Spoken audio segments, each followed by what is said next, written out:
Welcome to Sweet Life Beat Life. We hope this video helps. You'll start inside Google Photos, open the app or Photos. Google, and pick the image you want to edit. Once selected, tap Edit or the pencil icon to enter the editor. This loads the basic tools instantly. Make sure backup and sync is enabled if you want changes available on other devices, because edits can be saved to your Google account. Now that the image is loaded, move to Crop and Auto Suggestions, the first actionable tools that improve composition. And once you're in the editor, try Auto first to see a baseline improvement. Then use manual sliders, light, color, and pop, to fine-tune exposure, contrast, warmth, and vibrance. If you need a tighter composition, crop using 16:9 or square, and rotate if the horizon is off.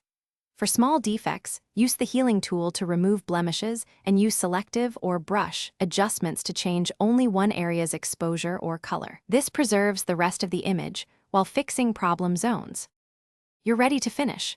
Choose Save Copy if you want to keep the original, or Save to overwrite the file, then export at the desired size and destination. Once done, double-check the saved file in your library to confirm the result.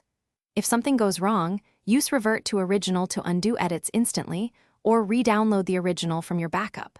Make sure backup and sync and internet are active. Missing edits often mean the app didn't complete syncing before you closed it. Thanks for watching. Consider subscribing if we helped you.